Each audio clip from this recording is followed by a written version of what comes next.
Hi, I'm Lovisa Alsén, and this is the first episode of my podcast, Awakening Feminine Leadership, Pleasure, Power, and Presence. So I'm very excited to be here to start this and to meet you and to share this with you.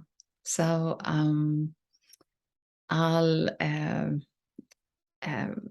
I I got so flustered. I don't know how many times I re-recorded this by now, but I'll share a bit about myself and why I'm doing this and why I think it matters, and I'll talk more about my definition of what awakening feminine leadership is, and I'll end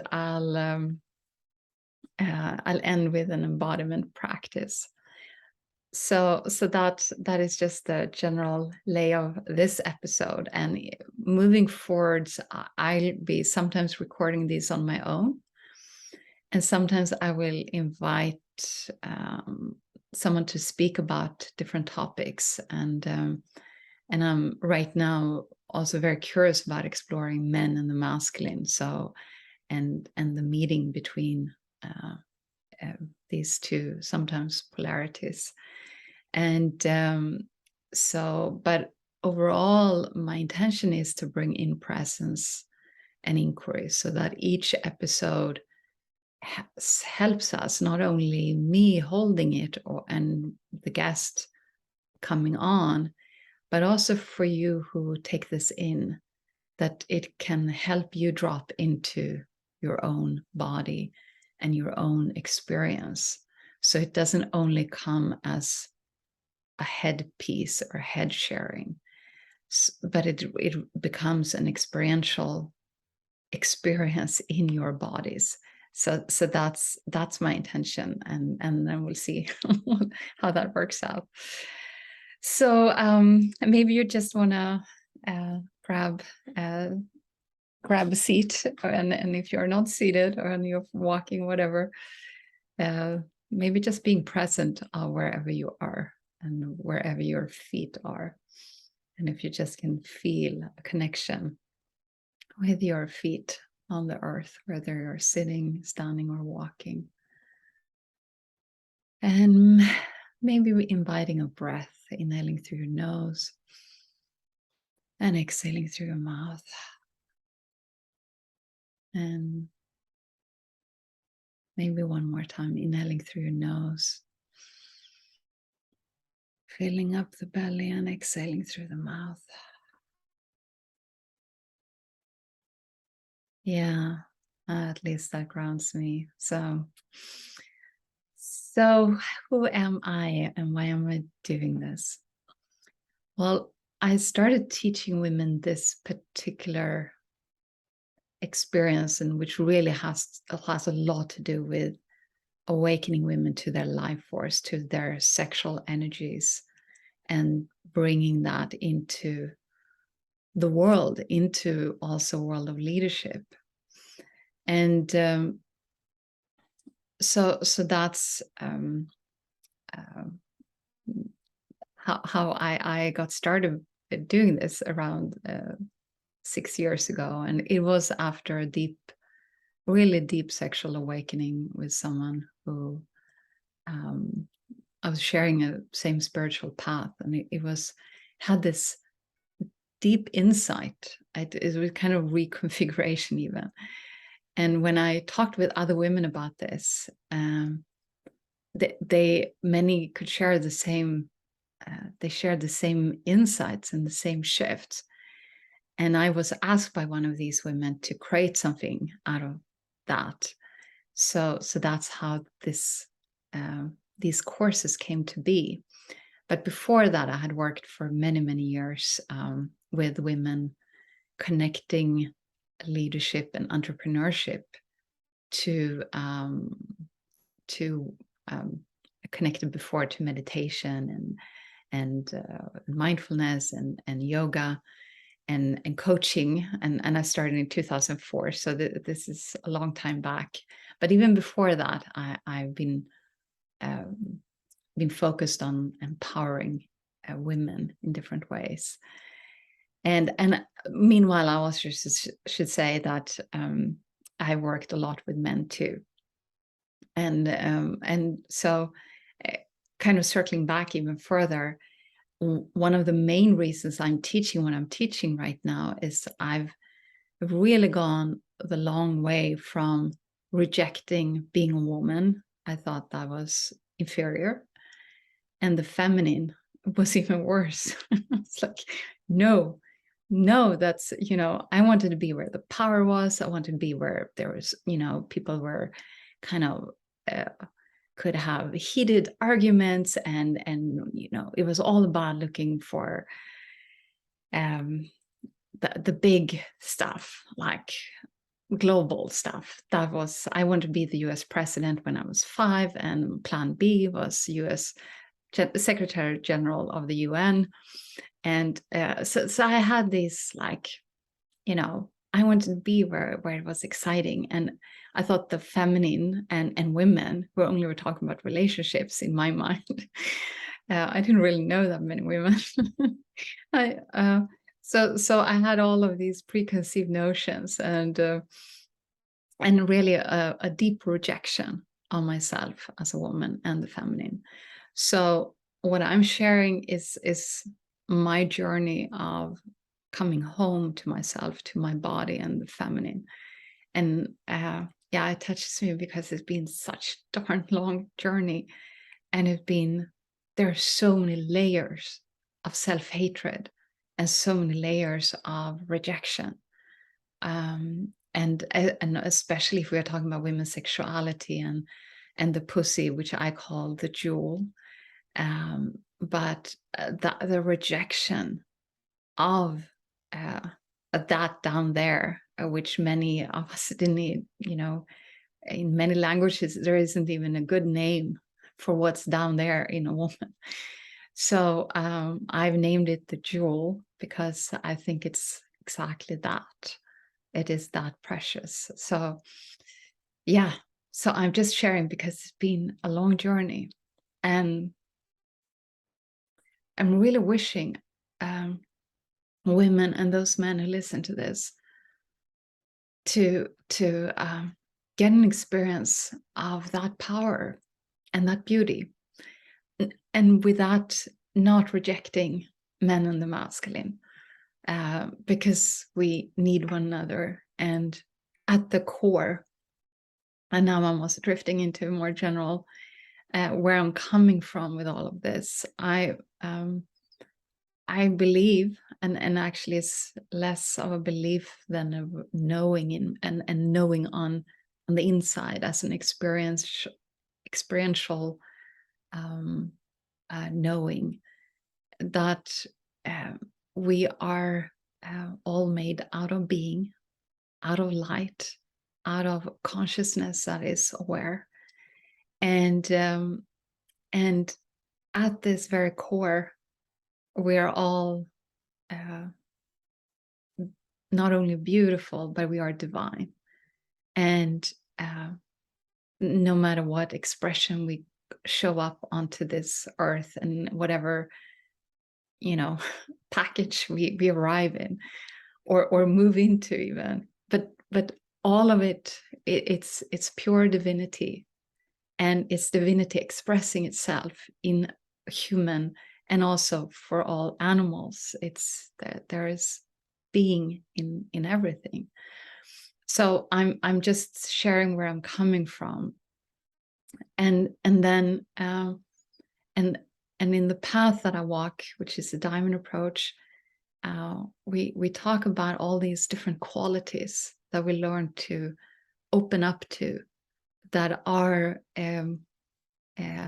everything from levels of wisdom to different levels of strength and power and love and softness and tenderness and juiciness, and all of that, all of which is divine. And I also want to add some of the, like, the groundedness and the pointedness and the direction. All of that can be open in us and expressed as divine embodied expressions. And then the other side is that we are also all having formed an ego structure, which has most of it was formed during our most formative years, 0 to 5. And this ego structure is almost mimicking the essential qualities. And so, and most of us live in our ego structures. We get glimpses of our divinity, but most of us live and breathe and act, especially act out of our ego structures. And when we do that, and again, that's also part of the divinity, but we are essentially not in contact with our essence. And that is also the result of what we're seeing on earth and all the pain and suffering we are causing one another. So that is just a very overarching kind of understanding. And the soul, that which we can say as that it's kind of a almost living organism, our consciousness is fluid, and for many that is also expressed or felt as a feminine flow, and obviously that is in all of us, including animals, and where at least where you have some form of developed consciousness. So okay, so now again, like a whole teaching here, I wasn't really attending to, but I felt, because when I'm moving into talking about the feminine and the masculine, and there, we have so much today when everything is torn apart, and we are constantly finding faults with one another. I want to say this is where I'm coming from, and that's where I'm trying to teach from. I'm heavily structured too, so I am so far from perfect, but I'm trying to see where my structure shows up and to become aware of it. And maybe at some point it will get more transparent. That is at least my structured hope for that. Okay, so coming back to what I'm teaching, and why, and well, also who I am in this, because as I've come to appreciate my body and the feminine as an expression, I've also seen that not only was it internalized in me, the hatred almost of the feminine and of females, women, and we can go into many reasons behind that, but how that impacted me and how that made myself reject me. And so what I'm working with is women who are kind of born in estrogen-based bodies and who have very much lost contact with the feminine, and very much a similar journey that I've had. And many of us are also have pretty developed minds, and maybe we work because we get paid by using our minds, and many are in the business world or in academia, and some are also yoga teachers, and many are entrepreneurs. But overall, there is this sense that we all bought into this idea that we had to perform and act and come from a place of which we can call the masculine, but it's also imprecise, because it's also saying that, well, all the negative things are masculine, which they are not. But we are very defined by ideas that where we are highlighting what has been masculine and downgrading what is feminine. All right, that got into a whole big sharing. So anyhow, so what I didn't really get into that I'm a spiritual being, and I love all expressions of getting intimate with life and with this body. And most of all, I love life force. I love eros and that which makes us come alive. That which is inviting us, seducing us into existence. And again, that's why I'm here. I'm here to play. And what I've learned is that by doing this with other women, it's such a holy experience of when women get turned on together but are aware of this soul, that which kind of is bigger than us and moves through us and that gets awakened through us. That is why I'm teaching this.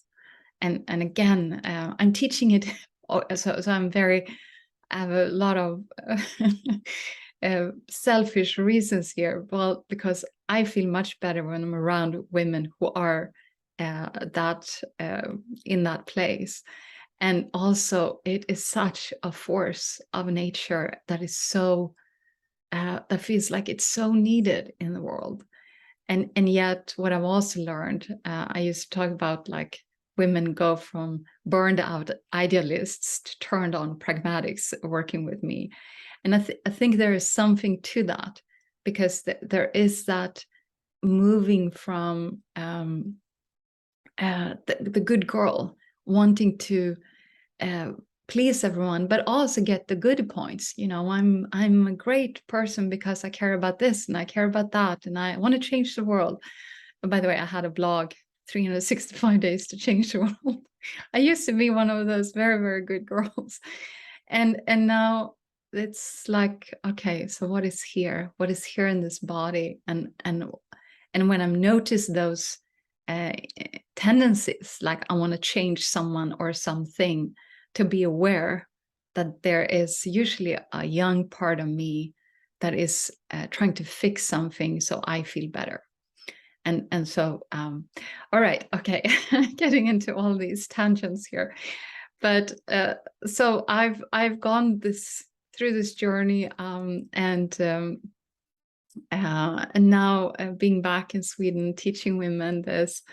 And also the past 2 years have been pretty brutal for many reasons, not even related to COVID, but it's made everything worse. So but I'm finally feeling like I'm back again, and it's such a joy to be here. Okay, so I'll just mention also the pleasure, power, and presence. So when I work with women,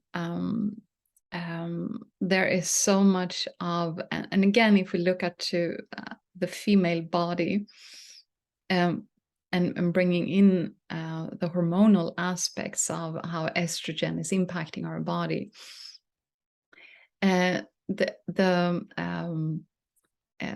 need to be there for others is actually also connected to the nervous system. There's even new research showing there is a social nervous system that makes women biologically very attuned to others, because you know, having babies and being kind of, and now we are going back to cave woman times, and where, you know, having a lot of babies were kind of the reason why you know, the whole survival of the species type of thing, and women kind of biologically were attuned to others for survival reasons. But and coming back then to where we are today, so many women I work with are close to burnout or have been burnout, because they get so focused on others. And it's not even always in a helping capacity, but the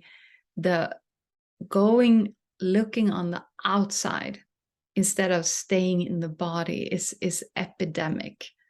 And and here is really the exile of the body. And of course, if we also feel that our female bodies are gross or unworthy, and again, it's never taking these shapes, but somehow there are seeds being planted that really have impacted us, that is kind of yucky, or all these fluids in a woman, like blood and it's kind of, and then babies and all of that, and it's so we have these ideas about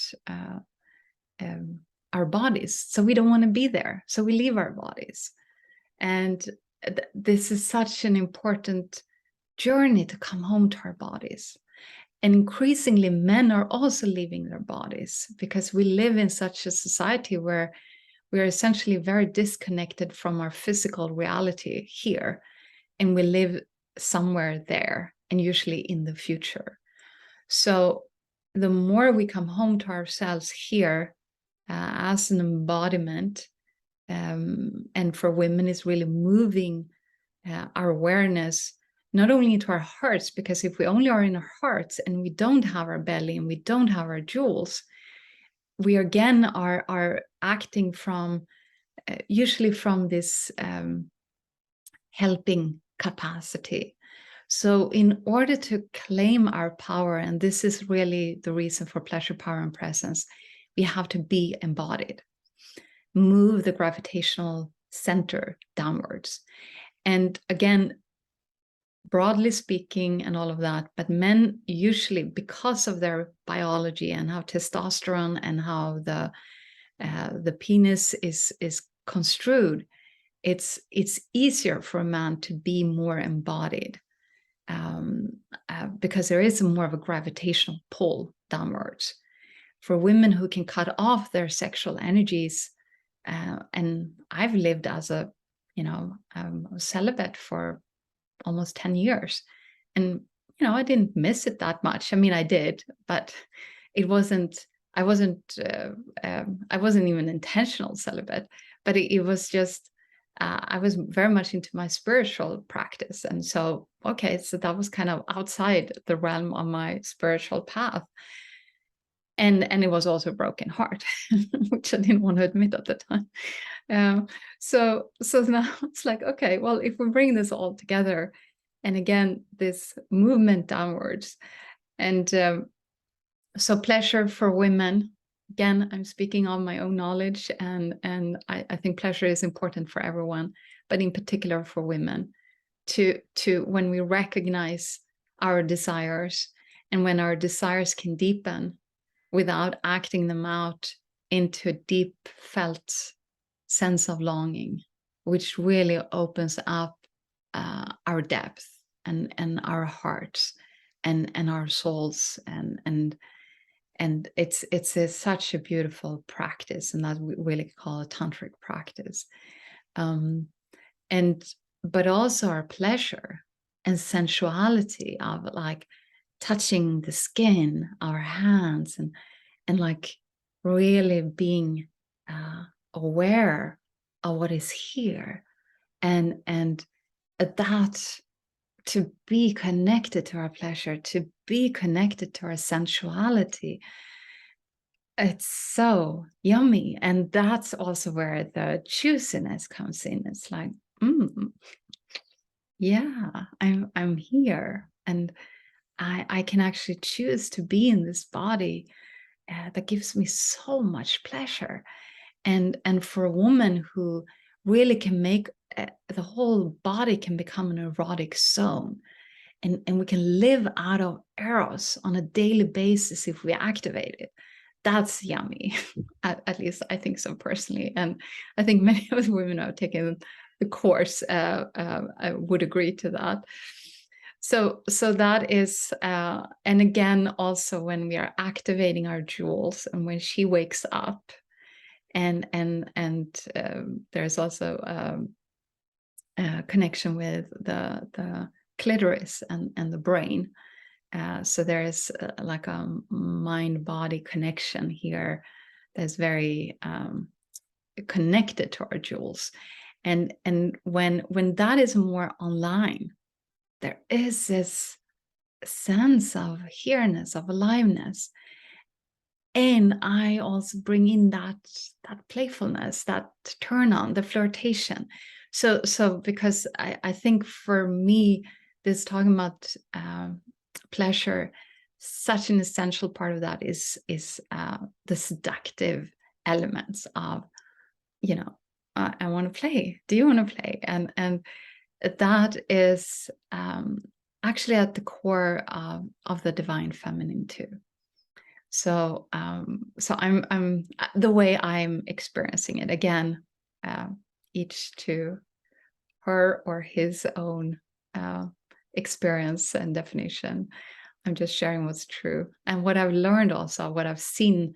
I would say actually that this is an essential quality that when I teach, and I teach it mostly because I'm getting in contact with it by being with other women and talking about this. There is something that comes alive in me, and then it becomes alive in other women, and then we can kind of spread that. But it is an essential quality that that we are.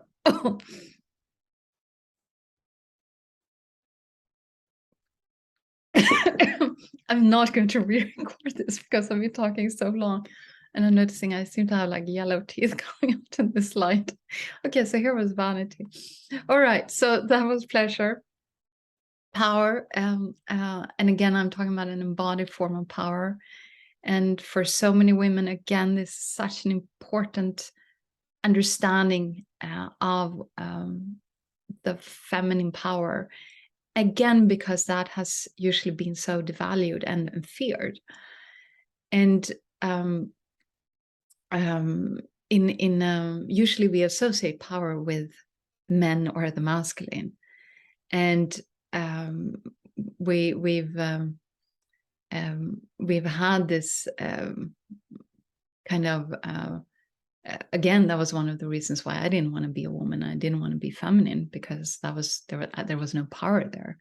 So when we understand the power in us through our bodies, and usually that we can call it the wildness, when we wake up the wild in us, it's and again, it can be very playful and very fun. But I usually bring up kind of the idea of a panther, a black panther, and a black panther is beautiful to look at and can be very soft to touch. But it's a panther, and and you do not screw around with a panther. It's kind of that it is. You feel it just by its presence.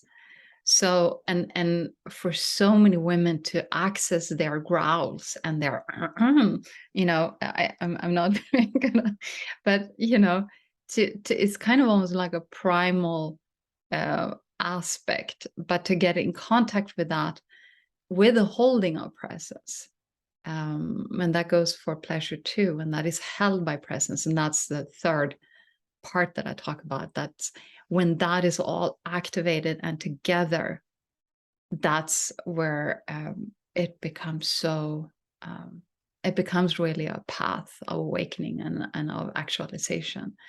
So again, this power also very much in the belly, in the womb, and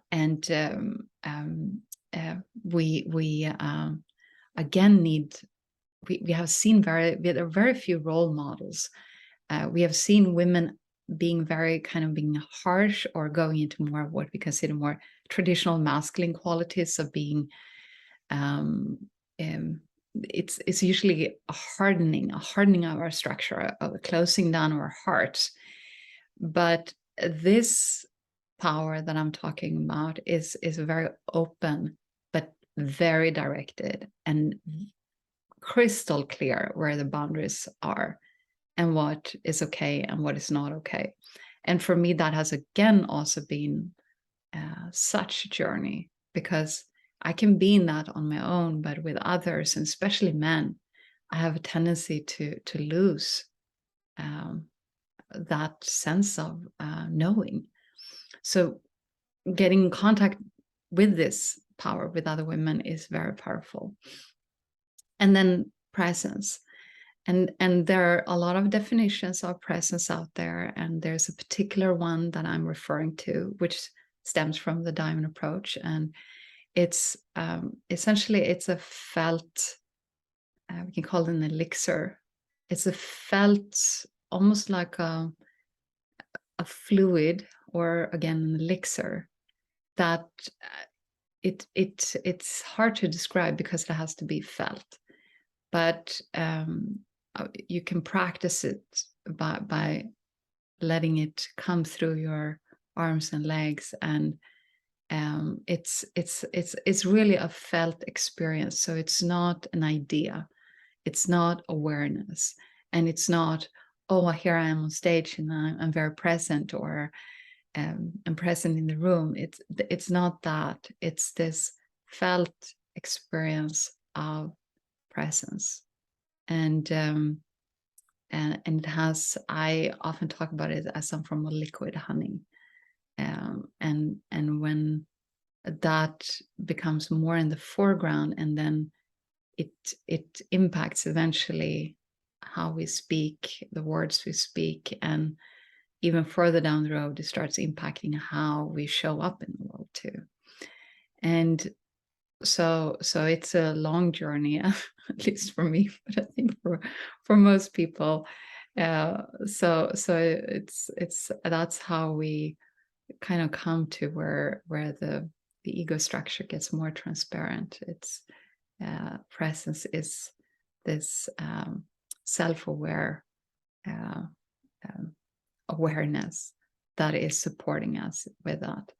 So yeah, so we practice that in my courses too. And all right, this was much longer than I had planned, and I've been coughing and I've been talking. So okay, so last part of the more sharing of what this is, before we just do a short embodiment practice, is also talking about the feminine and the masculine. And I do want to, I started by prefacing, like, we are all divine, we're all being, and we're all expressions of that, beautiful individual expressions of that.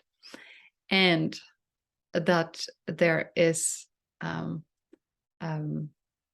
again, since I've denied being a woman, I denied the feminine, what I've seen, the healing in me and the healing in the women I work with, of actually honoring and accepting not only the feminine, but being a woman, and how incredibly important that is.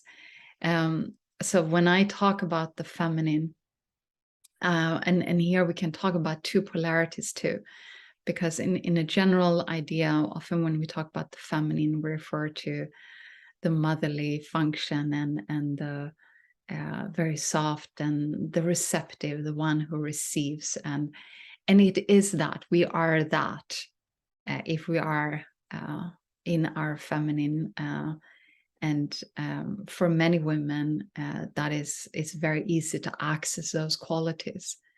Yet, and then there is this other polarity, which is these qualities that I've talked about, that kind of, you can say, more on the power side of it, where you have pleasure and you have power.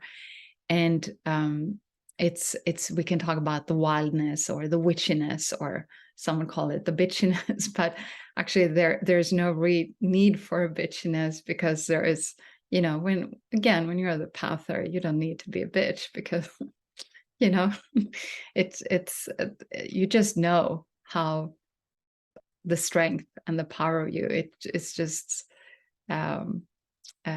yeah, it just comes through you. And then, okay, so I know some also really like using the word bitch and feeling empowered by that, and beautiful for those, but for me, I feel like this regal queen place of knowing my power and knowing when I want to use it, and hopefully for the highest good of all.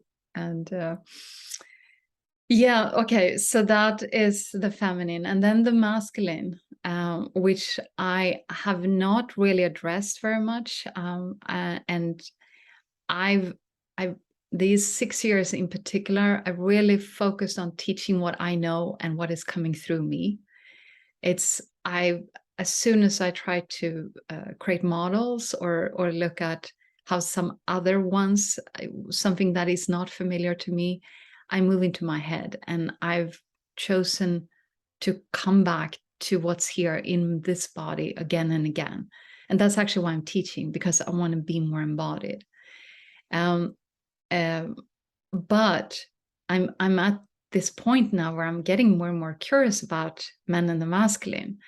And you can say that there are polarities of the masculine too, where and again on a more broad definition, and again I feel like I'm always in a kind of strange territory here, but that there, just as the feminine has two polarities, the masculine has two. Like that one is this more kind of very focused, driven, kind of what we often associate, also in a really good way, of someone who can, they do what they say. It's like, goal oriented, and then and the beauty of that and the need for that, and then having the other side, which we can call the holding capacity, and the feminine needs a lot of holding and witnessing, and actually the masculine needs that too, but in its well, if we can say that we are like complementary forces for when this masculine and also very loving holding, we can call it about almost like a father quality. It's such an important aspect we often don't talk about when we talk about a lot of the toxic masculinity and all of that. But there are some really important, beautiful aspects that are often not even mentioned. So, and yet there have also been so much, if we talk about patriarchy and the kind of distorted versions that have also come through the masculine. So, but I think we all are in this process of figuring out different ways of showing up, and with a fluidity on one level. But for me, I don't want to be in the masculine. I've been there, done that. Thank you. It's like my journey is to be more and more in the feminine, but inhibiting both of these poles.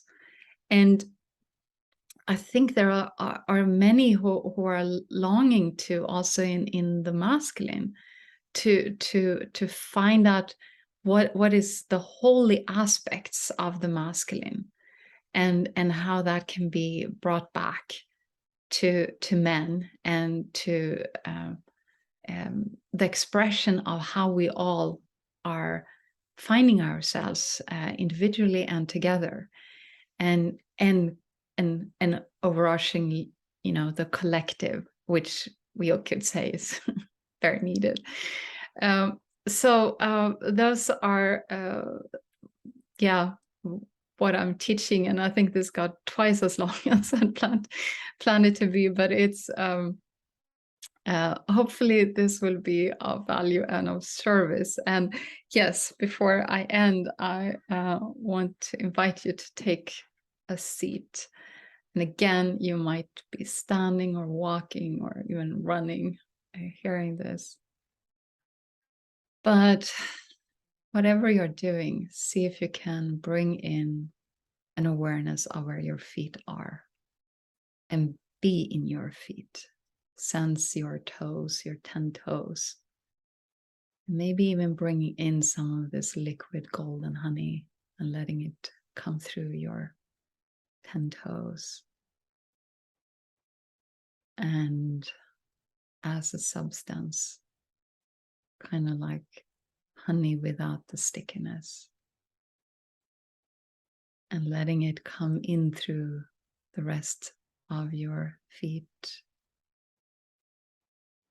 coming into your heels and your ankles, coming into your calves, your knees, into your thighs, and noticing that this liquid golden honey is like flowing upwards, permeating your entire leg, and then moving into your pelvis, or your seat, really. And now I got a bit moving because I usually work with so as women really moving into our jewels. And if you're a man listening to this, letting it come, letting the honey fill up your penis, your balls. And even if you have neither, in this place where your genitals are, let them be filled with this liquid golden honey. And for women, letting it come into the inside of your jewel, up into your cervix, your ovaries, your womb. Letting this golden liquid honey fill you with this loving quality, because this presence is, it wants you well. And then letting that fill up the belly, its fullness,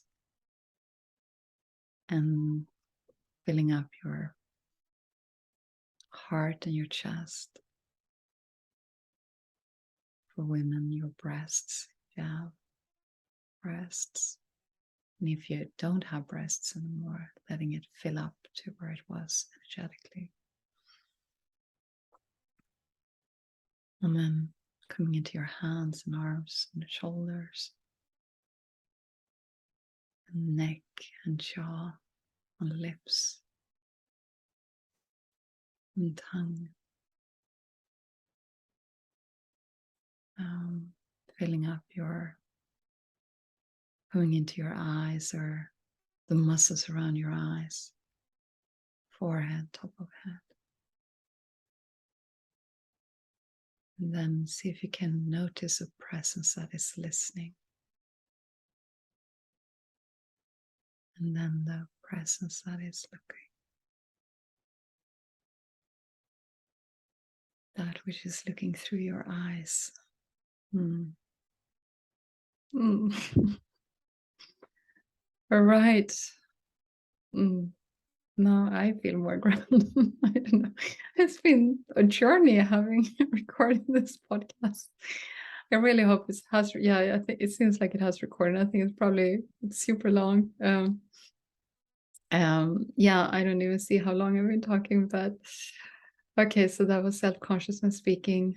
It's been lovely to be here with you, and I hope to see you very soon again for adventures into these realms of exploring these powers and the feminine and the masculine, and to also to embodiment and to the knowing of who we truly are. Thank you so much. See you soon.